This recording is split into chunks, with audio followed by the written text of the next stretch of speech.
Why does God takes time to answer the prayers? మనము ప్రార్థనకు దేవుడు ఎందుకు జవాబు ఇవ్వడానికి ఆలస్యము చేస్తూ ఉంటాడు?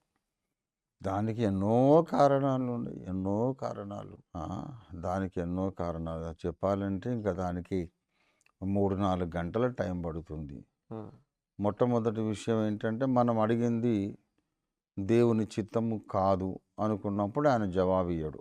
హ్మ్. దేవుని చిత్తం ఎందుకు కాదు? హ్మ్. మనం అడిగింది మనకే మేలు కాదు. భవిష్యత్తులో మనం ఇప్పుడు అడిగింది పొందుకుంటే భవిష్యత్తులో ఇదే మనకు ప్రమాదంగా మారిపోతుంది. అప్పుడు ఆయన జవాబియ్యడు. హ్మ్. మరికొన్నిసార్లు నువ్వు అడిగింది ఇస్తాను గానీ, ఇది సరైన టైం గాదు. ఇంకా ఫ్యూచర్‌లో ఇంకో మంచి మోర్ సూటబుల్ టైంలో నీకిస్తా. మోర్ సూటబుల్ టైంలో ఇస్తా. హ్మ్. అప్పుడు ఇవ్వడు.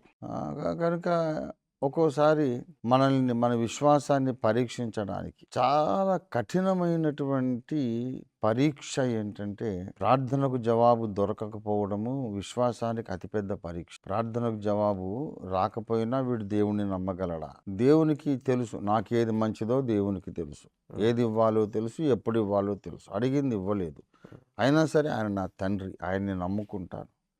ఆయన మంచితనాన్ని, ప్రేమను నమ్ముతాను అనే ఒక పరిపూర్ణ విశ్వాసం వీడికి ఉన్నదా లేదా చూడ్డానికి కూడా దేవుడు ఆలస్యం చేస్తాడు. దేవుణ్ణి ప్రేమించే వారికి మేలు కలగడానికి అన్ని సమకూడి జరుగుతున్నాయి.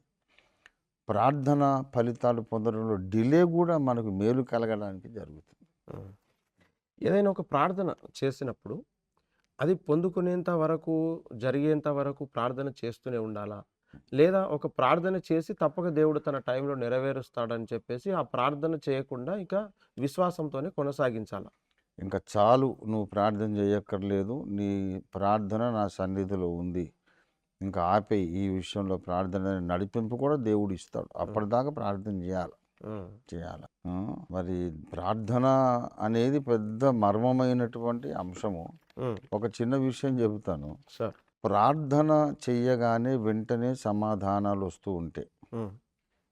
అది ఏదైనా ఎటువంటిదైనా మనం అడిగిందల్లా దేవుడు ఇచ్చేస్తున్నాడు వెంటనే. రక్షణ పొందిన వాళ్ళు, నమ్మి బాప్తిస్మం పొందిన వాళ్ళు, వాళ్ళకి జబ్బు చేసింది అనుకోండి, ప్రార్థన చేయగానే స్వస్థత పొందుతున్నారు. ఇంకా డాక్టర్ అవసరం లేకుండా. ఆర్థిక ఇబ్బందులు రాగానే డబ్బులు దేవుడు ఇచ్చేస్తున్నాడు. అలాగ వాళ్ళకి ఏది కావాలన్నా అవి వెంటనే వాళ్ళకి వచ్చేసి వాళ్ళ సమాజంలో ఉన్నత స్థితికి వచ్చేస్తారు.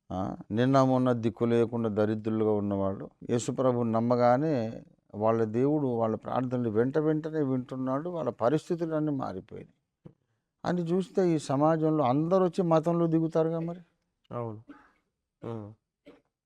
కనుక అప్పుడు పాపమును అసహించుకోకుండా ఉన్నవాళ్ళు, పాపమును ద్వేషించకుండా ఉన్నవాళ్ళు, మారు మనస్సు లేనివాళ్ళు, పశ్చాత్తాపం లేనివాళ్ళు, వేషధారులు అందరూ వచ్చి బాప్తిస్మాలు పొందుతారు. అది దేవునికి ఇష్టం లేదు.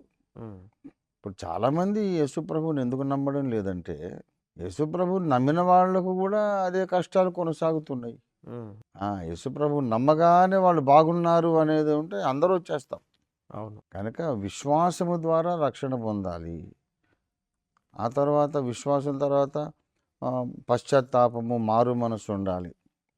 ఈ భూలోక సంబంధమైనటువంటి మేళ్ళు, ఆర్థిక ఆశీర్వాదాలు, అభివృద్ధి ఇవి కాకుండా, ప్రాస్పరిటీ కాకుండా అదృశ్య ప్రపంచం మీద దృష్టి కలిగి ఉండబోతున్న లోకం, పరలోకం కొరకు నమ్మాలి అని దేవుడు ఇష్టపడుతున్నాడు. కాబట్టి ఈ కనబడే ప్రపంచంలో పెద్దగా మార్పులు ఏమీ ఉండకుండానే చేస్తాడు ఆయన.